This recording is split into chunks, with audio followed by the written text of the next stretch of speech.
एक important topic start करते हैं जो कि इम्यूनोलॉजी पॉइंट ऑफ व्यू या इम्यूनोलॉजी को समझने के लिए बहुत ही इम्पोर्टेंट टॉपिक है, जिनको हम लोग मेजर हिस्टोकम्पैटिबिलिटी कॉम्प्लेक्स या मॉलिक्यूल्स हम लोग कहेंगे। हम लोगों ने इतनी लंबी चीज़ें इम्यूनोलॉजी पॉइंट ऑफ व्यू से पढ़ के रखा हुआ है, और ये इम्यूनोलॉजी पॉइंट ऑफ व्यू से जो हम लोगों ने पढ़ के रखा है उसमें हम लोगों ने देखा है कि जितने भी एंटीबॉडीज़ प्रोड्यूस हो रहे हैं हमारे शरीर में, वो एंटीबॉडीज़ हमारे स्वयं के सेल्स को नहीं पहचान पा रहे, है ना। दूसरी बात क्या है, अगर सेम ऑर्गेनिज्म से अगर कोई ऑर्गन भी ट्रांसप्लांट होता है तो उस ऑर्गन को सेम स्पीशीज़ से भी ऑर्गन ट्रांसप्लांटेशन होता है तो शरीर उनको भी रिजेक्ट करता है। तो एक नॉर्मल ऑर्गेनिज्म में जिनके पास ये मॉलिक्यूल्स हैं, बेसिक कॉन्सेप्ट ये है कि इन मॉलिक्यूल्स की मदद से ऑर्गेनिजम्स सेल्फ ऑर्गन्स या सेल्फ एंटीजन्स को पहचान सकता है और दूसरे नॉन सेल्फ एंटीजन्स के बीच में डिफरेंशिएशन कर सकता है। इस वजह से सेम स्पीशीज़ के ऑर्गन ट्रांसप्लांटेशन होने के बावजूद भी रिजेक्शंस हम लोगों को देखने को मिलते हैं। वो रिजेक्शंस को किस तरह से ओवरकम किया जाता है वो हम लोग देखने की प्रयास करेंगे आगे के लेक्चर्स में, ठीक। तो एमएचसी जो है सेल्फ और नॉन सेल्फ एंटीजन्स को डिफरेंशिएट करने के लिए एक इम्पॉर्टेंट रोल प्ले करता है। दूसरी बात यह है कि यह एंटीजन प्रोसेसिंग और एंटीजन प्रेजेंटिंग में एक इम्पॉर्टेंट रोल प्ले करेगा, है ना। जितने भी टी है सेल्स है, जितने सेल्स ऑफ इम्यून सिस्टम है, जब तक के वो एमएचसी मॉलिक्यूल्स के द्वारा प्रेजेंट नहीं हो जाएंगे, जितने भी एंटीजन्स बाहर से आ रहे हैं वो एमएचसी मॉलिक्यूल्स के द्वारा प्रेजेंट नहीं होंगे, तब तक उनके ऊपर कोई भी कार्रवाई नहीं की जाती। पहली चीज़, एमएचसी मॉलिक्यूल प्रेजेंट करने पर बाकी सेल्स ऑफ इम्यून सिस्टम बिल्कुल अच्छे से एक्टिवेट हो जाएंगे। ये एमएचसी मॉलिक्यूल्स सेल्स के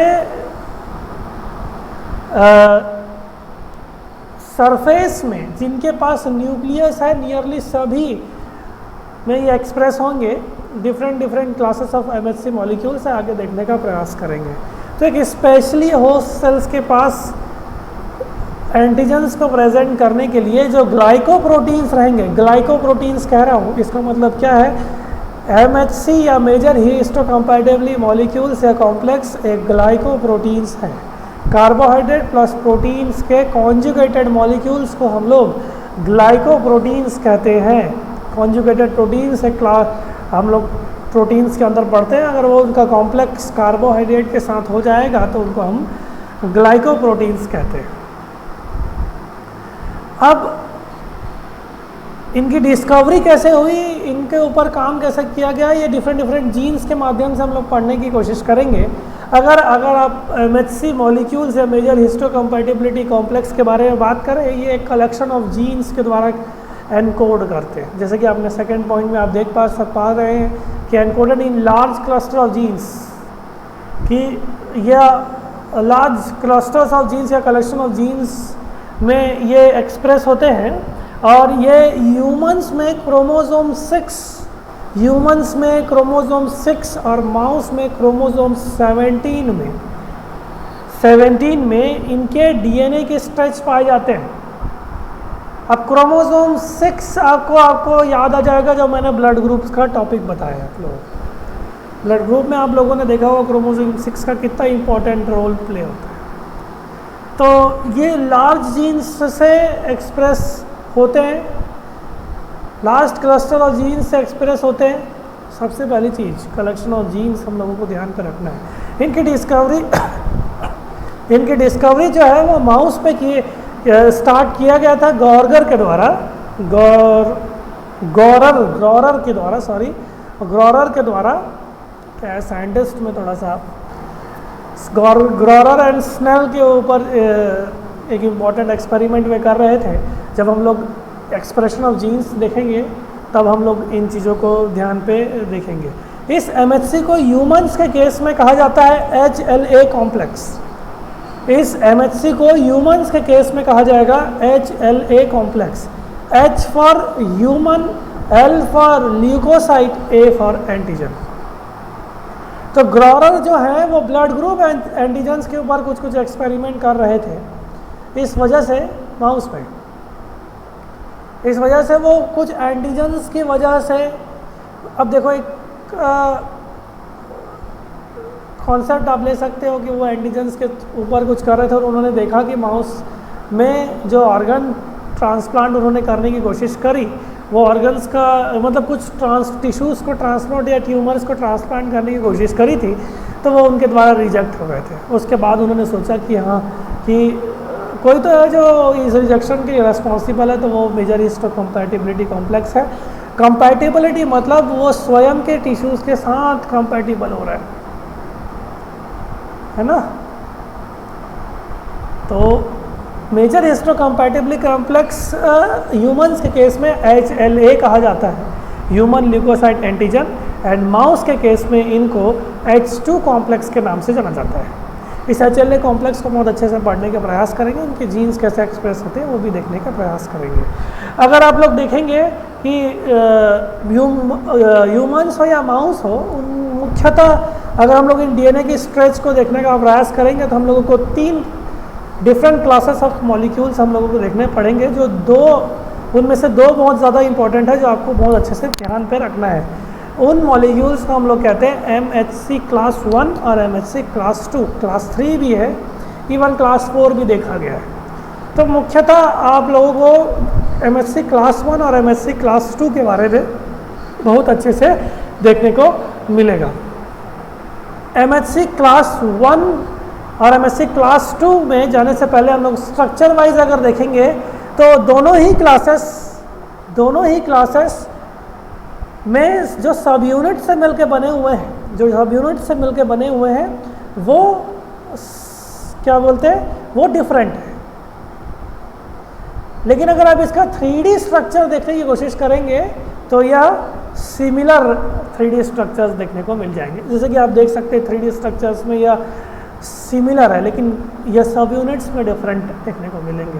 प्रोटीन फंक्शनल कब होता है, जब उसके स्ट्रक्चर्स या highly conformation state quaternary tertiary stage पे पहुंच जाता है, तब वो प्रोटीन फोल्डेड फॉर्म पे फंक्शनल होते हैं, अगर आपको ध्यान पे है तो। ठीक, और ये फोल्डेड स्ट्रक्चर्स आपस में आप देख सकते हैं, फोल्डिंग्स एंटीजन्स को प्रेजेंट करने के लिए बहुत ज़्यादा इंपॉर्टेंट रोल प्ले करेंगे। हम लोग इन स्ट्रक्चर्स के ऊपर फिर से हम लोग आने का प्रयास करेंगे, आप बहुत अच्छे से चीज़ों को समझ पाएंगे, बहुत अच्छे से clear cut in 3D structures को आप समझ पाएंगे। पहले एक नॉर्मल प्रेजेंटेशन आप लोगों को इनकी स्ट्रक्चर्स के बारे में देने का प्रयास करता हूँ। इनके सब यूनिट्स डिफरेंट है, 3D स्ट्रक्चर्स में ये सिमिलर दिखते हैं। उन सब यूनिट्स को हम लोग पढ़ने का प्रयास करेंगे। अगर आप MHC 1 पढ़ेंगे, MHC 1, इनके जो मैंने डायग्राम्स बनाए हैं वो बहुत ही सिंपल डायग्राम है, जो आपको लेफ्ट साइड पे देखने को मिल रहा है ना। आपके पास ग्रीन कलर का, ब्लू कलर का, येलो कलर का, पर्पल कलर के स्ट्रक्चर्स आप लोगों को देखने को मिल रहे हैं। MHC क्लास 1 जो है वह न्यूक्लिएटेड सेल्स में प्रेजेंट रहेंगे, मोस्टली ये न्यूक्लिएटेड सेल्स में प्रेजेंट होते रहते हैं, और ये एंटीजन को प्रेजेंट करेंगे साइटोटॉक्सिक CT सेल्स को, TC सेल्स को ये एंटीजन्स प्रेजेंट करने का काम करते हैं। इस बात को आप लोग बहुत ध्यान से गांठ बांध करके रख लीजिए। MHC 1 जो है वो TC सेल्स को एंटीजन को प्रेजेंट करेंगे, और TC सेल्स रेस्पॉन्सिबल होते हैं वायरस इन्फेक्टेड सेल्स को किल करने के लिए। इसका मतलब जो आज हमारे पास वायरस, कोरोना वायरस है, वो MHC 1 प्रेजेंट करने का कोशिश करेगा, अगर हमारे इम्यून सिस्टम इम्यूनिटी प्रोवाइड कर लिया तो। समझ रहे हैं? MHC 1 के स्ट्रक्चर्स को अगर आप लोग देखेंगे तो MHC 1 जो है वो हेटेरोडाइमर है, याद रखिएगा क्या बोल रहा हूँ, हेटेरोडाइमर है। हेटेरो मतलब डिफरेंट, डाइमर मतलब 2। तो 2 चेन्स आप लोगों को देखने को मिलेंगे, एक को बोलेंगे हम लोग अल्फा चेन, और सेकेंड चेन्स को अपन कहेंगे बीटा चेन। ठीक, अल्फा चेन का मॉलिक्यूलर वेट है 43 किलो डाल्टन्स। अगर ये जेन्सवे की बुक से रेफर किया गया है शायद, और जेन्सवे के बुक का डायग्राम है, और क्यूबे में आपको 45 किलो डाल्टन देखने को मिल जाएगा। अब आप चेन देख सकते हैं कि आपके पास ब्लू कलर का, ग्रीन कलर का, येलो कलर का चेन आपको देखने को मिल रहा है, अल्फा चेन। ठीक है, अल्फा चेन्स के बारे में देखा। और आपको एक पर्पल कलर का भी चेन देखने को मिल रहा है, बीटा 2 लिखा हुआ है उसमें, वो माइक्रोग्लोबुलिन है। वो आप देख सकते हैं अल्फा 1, अल्फा 2, अल्फा 3 एक चेन में एक दूसरे से आपस में जुड़े हुए हैं, है ना। वो उनके बीच में गैप्स आप लोगों को देखने को नहीं मिल रहा है, वो चीज़ को बहुत ध्यान से समझना है आप लोगों को। अगर आप अल्फा चेन को ध्यान से पढ़ने का प्रयास करेंगे तो अल्फा चेन में आप लोगों को एक चेन दिख रहा होगा जो मेम्ब्रेन के अंदर धंसा हुआ है। इस चेन को अपन लोग हाइड्रोफिलिक चेन कहेंगे या ट्रांस मेम्ब्रेन चेन हम लोग कहेंगे। ठीक है, ट्रांस मेम्ब्रेन चेन या फिर हाइड्रोफिलिक चेन हम लोग कहेंगे। ठीक है, और हम लोगों को देखने को मिल रहा है ये ट्रांस मेम्ब्रेन चेन जो है वो एक्स्ट्रा साइटोप्लाज्म के ऊपर, साइटोप्लाज्म के अंदर और धंस गया है। तो हमारे पास जो साइटोप्लाज्म का ये जो हिस्सा दिख रहा है आपको, छोटा सा, ये छोटा सा हिस्सा जो आपको दिख रहा है, इनको हम लोग बोलेंगे साइटोप्लाज्मिक डोमेन। जो मेम्ब्रेन को के ऊपर ट्रैवर्स कर चुका है या मेम्ब्रेन के अंदर जो धंसा हुआ है, उनको हम लोग ट्रांस मेम्ब्रेन चेन कहेंगे। और ये जो साइटोप्लाज्मिक चेन जो है यह 30 अमीनो एसिड से मिलकर बना हुआ रहेगा। अल्फा चेन के बारे में ध्यान से सुन लिए रहना। मेम्ब्रेन स्पैनिंग चेन है, मेम्ब्रेन स्पैनिंग चेन है। ठीक है, consist of trans membrane chain, cytoplasmic chain, cytoplasmic segment chain, जो भी डोमेन आपको इस तरह से देखने को मिल जाएगा। ट्रांस मेम्ब्रेन चेन, शायद मैंने इसको हाइड्रोफिलिक कहा, तो वो हाइड्रोफोबिक अमीनो एसिड्स, जो अंदर का हिस्सा होता है वो हाइड्रोफोबिक होता है ना, और बाहर का हिस्सा हाइड्रोफिलिक होता है। अगर मेम्ब्रेन में अगर आप देखेंगे तो, है ना, तो हाइड्रोफोबिक अंदर पे चेन पे रहेगा, और साइड साइड में आप लोगों को हाइड्रोफिलिक चेन्स देखने को मिल जाएंगे। मेम्ब्रेन की प्रॉपर्टीज़ वाली बात है, हाइड्रोफिलिक या हाइड्रोफोबिक दोनों ही चेन्स आप लोगों को देंगे। Hydrophobic followed by hydrophilic chain लिख सकते हैं। ठीक है, तो वो trans membrane chain, cytoplasmic chain, 30 amino acid से मिलके बना हुआ चेन। ठीक है, अब आपको एक चेन देखने को मिल रहा है जिसको अपन लोग बीटा 2 माइक्रोग्लोबुलिन कह रहे हैं, जिसका मॉलिक्यूलर वेट जो है 12 किलो डाल्टन्स कहला गया। 12 किलो डाल्टन्स बीटा 2 माइक्रोग्लोबुलिन्स का आप लोगों को देखने को मिल रहा है। ये अल्फा चेन के साथ नॉन कोवलेंटली बाउंड होते हैं। इस चीज़ को आप ध्यान पर रखे रहना, नॉन कोवलेंट इंटरैक्शंस हम लोगों को देखने को मिलते हैं। तो MHC1 जो है वह हेटेरोडाइमर है, 2 चेन से मिलकर बना हुआ है। अल्फा और beta, alpha 1, alpha 2, alpha 3 alpha chains को कॉन्स्टिट्यूट करते हैं with transmembrane and cytoplasmic domain. Extra cellular domain भी इसका है, अल्फा 1, अल्फा 2, अल्फा 3। अब आपको देखना यह है कि अल्फा 1 और अल्फा 2 जो आप देख पा रहे हैं, ये दोनों ही मिलकर के कुछ ऐसे खांचे बना दिए जहाँ पे एंटीजन्स आकर के जुड़ जाते हैं। अब इनको समझना बहुत ज़रूरी है, क्योंकि ये जो अल्फ़ा 1 और अल्फ़ा 2 जो है वो टोटल 8 एंटी पैरेलल, क्या बोल रहा हूँ, 8 एंटी पैरेलल बीटा स्ट्रैंड्स से मिलके बने हुए रहेंगे। तो जो आपको ये फ्लोर वाला हिस्सा दिख रहा है, ये फ्लोर, इसको अपन क्या बोलेंगे, फ्लोर।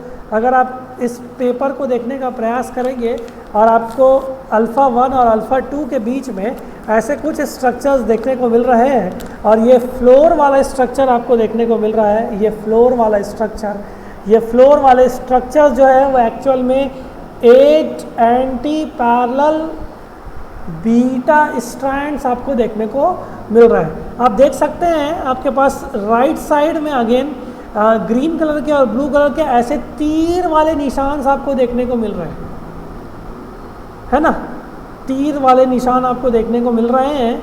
ये एक्चुअल में बीटा स्ट्रैंड्स है, जो कि एक स्ट्रैंड आप देख रहे होंगे कि एक ही स्ट्रैंड का डायरेक्शन एरो एक साइड है, उसके जस्ट सेकेंड स्ट्रैंड वाला अपोजिट डायरेक्शन पे। इस कारण से ये एंटी पैरेलल स्ट्रैंड्स कहलाएंगे, जो कि इस दोनों ही फोल्ड होने पर ये इस स्ट्रक्चर के फ्लोर वाले स्ट्रक्चर्स बनाने का प्रयास कर रहे हैं, फ्लोर, ठीक है। अब ये फ्लोर वाला स्ट्रक्चर बना दिया है। अब आपको दो स्ट्रक्चर ऐसे डीएनए जैसा हेलिकल स्ट्रक्चर देखने को मिल रहे हैं, एक ब्लू कलर का और ग्रीन कलर का आपको देखने को मिल रहा है आपके राइट हैंड साइड वाले डायग्राम में आपको देखने को मिल रहा है कि वो एक दूसरे से स्पाइरल शेप या हेलिकल शेप स्ट्रक्चर कुछ इस तरह से देखने को मिल रहा है, ग्रीन और येलो कलर के, ग्रीन और ब्लू कलर के स्ट्रक्चर्स, और वो बीटा स्ट्रैंड से जुड़े हुए हैं। जो एंटी पैरेलल या तीर वाले स्ट्रक्चर्स देखने को मिल रहे हैं वो जुड़े हुए हैं उनसे।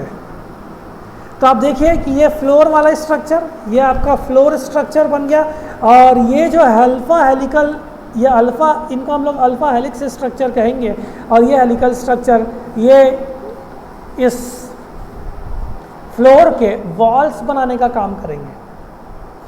तो आपको ध्यान पर रखना है कि अल्फ़ा 1 और अल्फ़ा 2 में आपको एक फ्लोर वाला हिस्सा मिला है, और इसके वॉल्स को बनाने वाले कौन है, अल्फ़ा हेलिक्स, और इसके फ्लोर को बनाने वाले 8 एंटी पैरेलल बीटा स्ट्रैंड्स, और इसके वॉल्स को बनाने वाले 2 अल्फ़ा हेलिकल स्ट्रक्चर,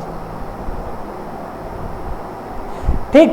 और ये बना देंगे, ये जो स्ट्रक्चर बना हुआ इनको हम लोग बोलेंगे peptide binding cleft. Peptide binding cleft, एक ग्रूव का निर्माण किया गया, इनको हम लोग क्लेफ्ट कहते हैं, और यहाँ पे एंटीजन्स आने के लिए, बाइंड करने के लिए उन्होंने खांचे बना लिए। अब पेप्टाइड बाइंडिंग इसलिए कहा गया क्योंकि हमको ये बात पता है कि एंटीजन्स का नेचर ग्लाइकोप्रोटीन्स होता है, ठीक। बीटा 2 जो है वो नॉन कोवलेंटली बाउंड स्ट्रक्चर है। अब इनकी अगर डायमेंशंस की बात करें, लेंथ, ब्रेड्थ और हाइट के बारे में बात किया जाए, तो यह 25 angstrom into 10 angstrom into 11 angstrom इनकी लेंथ, ब्रेड्थ और हाइट होगी। 25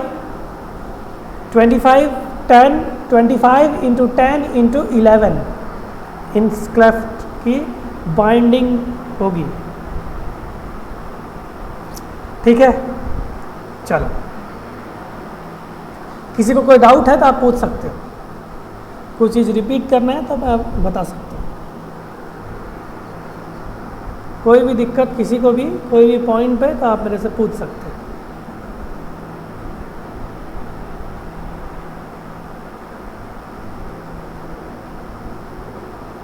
सर ये लेंथ और विड्थ को एक बार और बता दीजिए। अब ये क्लेफ्ट बन चुका है, उसका ब्रेड्थ कितना है, उसका लेंथ किसका है, उसका हाइट कितना है। 3 डायमेंशंस होते हैं हमारे पास, है ना, 3 डायमेंशंस होते हैं, लेंथ, ब्रेड्थ और हाइट। तो लेंथ, ब्रेड्थ और हाइट हुआ 25 एंगस्ट्रॉम, लेंथ ब्रेड्थ उसका 10 एंगस्ट्रॉम, 10 एंगस्ट्रॉम हाइट उसका 11 एंगस्ट्रॉम। ये डायमेंशंस है उसके, 3D डायमेंशंस, है ना। तो लेंथ, ब्रेड्थ और हाइट इनके बारे में, इसकी लेंथ कितनी हुई इस पूरे स्ट्रक्चर की, इसकी लेंथ कितनी हुई, उसकी मोटाई कितनी है, उसकी हाइट कितनी, ये सब चीज़ों को उसने बताने का प्रयास किया। ऐसा कुछ नहीं है, सिंपल सा डेटा है, उस पर हम लोग को ज़्यादा दिमाग लगाना नहीं होता, आपको केवल स्ट्रक्चर पे ध्यान पर रखना है। छत्तीसगढ़ साइड में पूछा गया क्वेश्चन है कि अल्फ़ा 1, अल्फ़ा 2, अल्फ़ा 3 चेन्स किस MHC मॉलिक्यूल में पाए जाते हैं। तो MHC 1 सीधा सीधा स्टार्ट। अब आप देखिए अल्फ़ा 3 और बीटा 2, अल्फ़ा 1 और अल्फ़ा 2 की बात हो गई। अल्फ़ा 3 और बीटा 2 की अगर अपन लोग बात करें तो इनका जो स्ट्रक्चर है वो मोस्टली मैच होता है इम्यूनोग्लोबुलिन के C टर्मिनल डोमेन से। C टर्मिनल इम्यूनोग्लोबुलिन के स्ट्रक्चर है ना, वो हम लोग उनमें हम लोग को इसके सीक्वेंसेस कंजर्व्ड देखने को मिलते हैं। अल्फ़ा 3 के बारे में बता देता हूँ कि हम जब टी सेल्स पढ़ रहे थे, उनके सरफेस में हम लोगों को मार्कर्स देखने को मिल रहे थे, जिनको हम लोग cluster of differentiated 8 CD8 markers उनके सरफेस में प्रेजेंट है, किसके? टीसी सेल्स में। तो CD8 मार्कर जो है वो इस MHC से जुड़ेगा, ध्यान पे रखना। उस समय में मैं आपको बताया था, जो आप नहीं देखे हैं तो आप फिर से जा करके वो क्लास देख सकते हैं। तो MHC1 का अल्फा 3 जो है वो CD8 मार्कर से ज्वाइन हो जाएगा, जो कि TC सेल्स में प्रेजेंट है। ये आप लोग ध्यान पे रखे रहेंगे।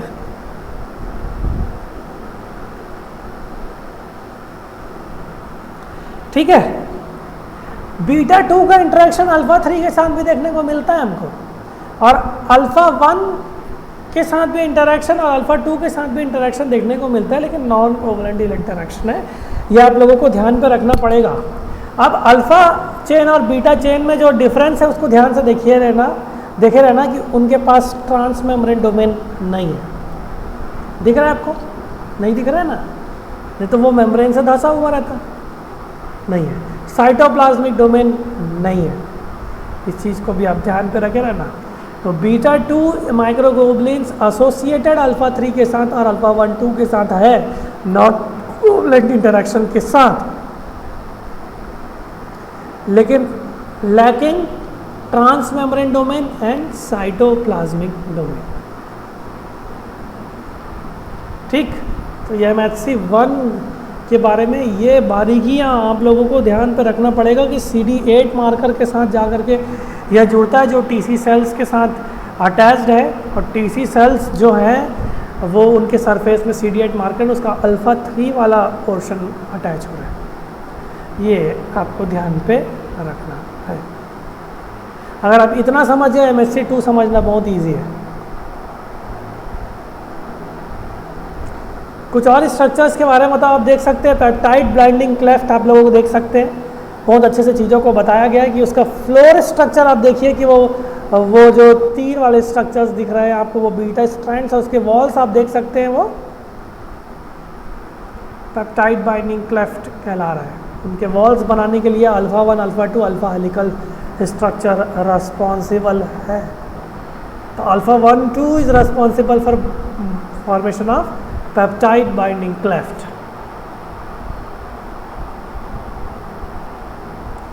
ठीक है, ये 3D स्ट्रक्चर्स बता रहे हैं। बाकी आप देख सकते हैं कि वो बीटा स्ट्रैंड से भी अल्फा 3 और β2 बन के मिल के बने हुए हैं, जिस प्रकार से इम्यूनोग्लोबुलिन्स के चेन्स बने हुए थे। बीटा प्लेटेड स्ट्रक्चर्स बने हुए रहते हैं, आपको ध्यान होगा तो बीटा प्लेटेड शेप्स से बल के बने हुए, बीटा स्ट्रैंड से मिल के भी बने हुए हैं।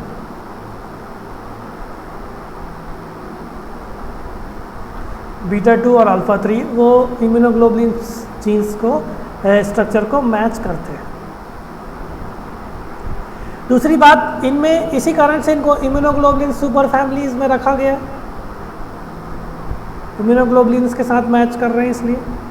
तो ये 3D स्ट्रक्चर्स भी हम लोगों को बताते हैं, हमको रीड करना ही आना चाहिए कि हेलिकल स्ट्रक्चर अल्फा हेलिक्स है, हाँ ये स्ट्रैंड्स है, ये एंटी पैरेलल है कि पैरेलल स्ट्रैंड्स है, ये भी आप लोगों को ध्यान पे रखना पड़ेगा। तो ये आप लोग ध्यान पे रखे रहेंगे। ये MHC1 का स्ट्रक्चर हुआ। अगर MHC2 के बारे में बताएं, डिफरेंस देखते जाइएगा। सबसे मोस्ट राइट वाला स्ट्रक्चर आप देख सकते हैं। मोस्ट राइट वाले स्ट्रक्चर में आप देख सकते हैं कि 2 ट्रांसमेम्ब्रेन ग्लाइकोप्रोटीन से मिलकर बने हुए रहेंगे, again alpha and beta structure. Alpha chains का मॉलिक्यूलर वेट 34 किलो डाल्टन है। कुछ जगह ऊपर नीचे प्लस माइनस दिया रहता है, 33 दिया हुआ है इस बुक पे, तो 34 किलो डाल्टन्स क्यूबे के बुक पे 34 किलो डाल्टन्स का ये मॉलिक्यूलर वेट, और बीटा जो है वो 29 किलो डाल्टन्स का बना हुआ रहता है। अगेन अब आप देखो दोनों के बीच में डिफरेंसेस देखिए आप लोग। बीटा चेन β1 और β2 से मिलकर बना हुआ है, और बीटा चेन के पास एक्स्ट्रासेलुलर डोमेन, ट्रांसमेम्ब्रेन डोमेन और साइटोप्लाज्मिक डोमेन भी प्रेजेंट है। ये ध्यान पे रखिए। अल्फा चेन अल्फा 1 और 2 से मिलकर बना हुआ है, जिसके पास भी एक्स्ट्रासेलुलर डोमेन, ट्रांसमेम्ब्रेन डोमेन और साइटोप्लाज्मिक डोमेन प्रेजेंट है। ठीक, दोनों चेन्स अल्फा 1 अल्फा 2 और बीटा 1 बीटा 2 अटैच नहीं हुआ है। देखो उनके बीच में हम लोगों ने नॉन कोवलेंट इंटरेक्शंस को दिखाने का प्रयास किया है। दोनों ही डोमेन्स जो है, जो एक्स्ट्रासेलुलर डोमेन्स में अल्फा 1 बीटा 2 का एक्सपोज स्ट्रक्चर है, वो नॉन कोवलेंट इंटरेक्शन से अटैच्ड रहेंगे। अब MHC 1 के साथ इनका डिफरेंस इसलिए हो गया क्योंकि वो अल्फा 1 अल्फा 2 अल्फा 3 से मिलकर ट्रांसमेम्ब्रेन डोमेन थे, beta 2 as a chain non covalently structure defined थे। लेकिन MHC 2 में बीटा 1 बीटा 2 स्ट्रक्चर्स हम लोगों को देखने को मिल रहा है और अल्फा 1 अल्फा 2 स्ट्रक्चर्स हम लोगों को देखने को मिल रहा है। इसमें peptide binding cleft similarly MHC 1 के जैसा ही है, लेकिन बनाने वाला कौन यहाँ पे बनाने वाला कौन? अल्फा 1 और बीटा 1 रेस्पॉन्सिबल होंगे पेप्टाइड बाइंडिंग क्लेफ्ट बनाने के लिए।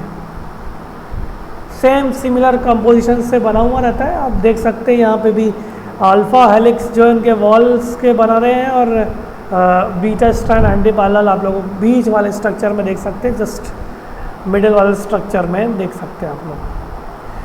अब देखिए वहाँ पे हमारे पास अल्फा 3 और बीटा 2 माइक्रोग्लोबुलिन्स थे, है ना, जो सिमिलर स्ट्रक्चर शो कर रहे थे इम्यूनोग्लोबुलिन सी डोमेन से।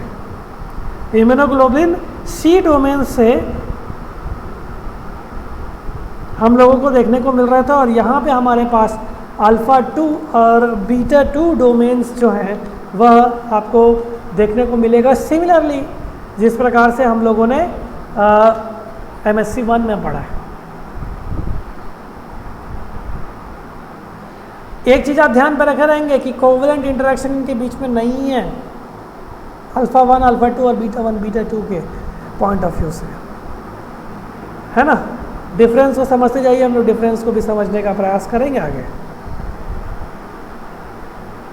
दोनों इसका मतलब क्या हुआ कि MHC ग्लाइकोप्रोटीन्स हैं,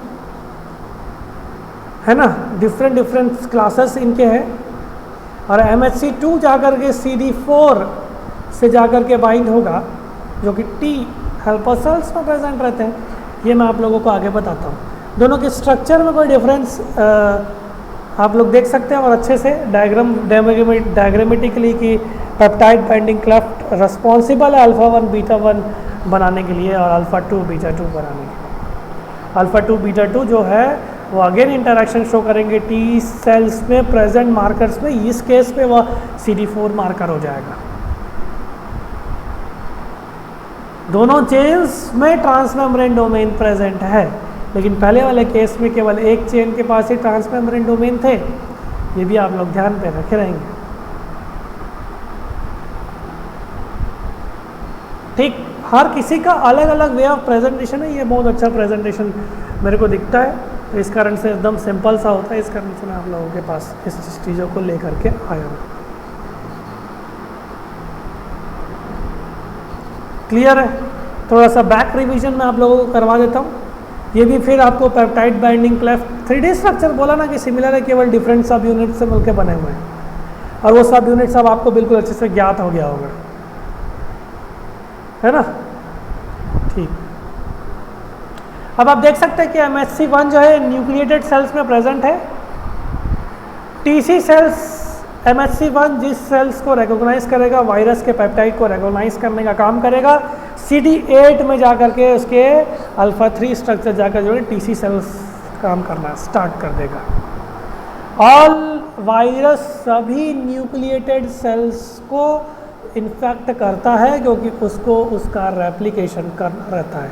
इस कारण से सभी न्यूक्लिएटेड सेल्स में क्लास 1 MHC एक्सप्रेस होंगे, है ना। बहुत सिंपल सा डायग्राम आप लोग देख पा रहे हैं। ठीक, मार्कर्स को ध्यान पे रखिए, बहुत चीज़ें समझ में आ जाएगी। MHC 2 के केस में ये MHC 2 class of molecules present रहेंगे डिफरेंट एंटीजन प्रेजेंटिंग सेल्स में। डिफरेंट एंटीजन प्रेजेंटिंग सेल्स में प्रेजेंट रहेंगे, जैसे कि मैक्रोफेजेस, डेंड्राइटिक सेल्स, ध्यान होगा आप लोगों को, डेंड्राइटिक सेल्स, आपके मैक्रोफेजेस, बी सेल्स, इन सब में MHC 2 molecules class of molecules expression होने के लिए हम लोग देखने को बात कर सकते हैं। तो फॉरेन पेप्टाइड्स को टी हेल्पर सेल CD4 से आकर के जुड़ेगा और ये जो हेल्पर सेल्स है वो एक्टिवेट या स्टिमुलेट करेंगे बी सेल्स या फिर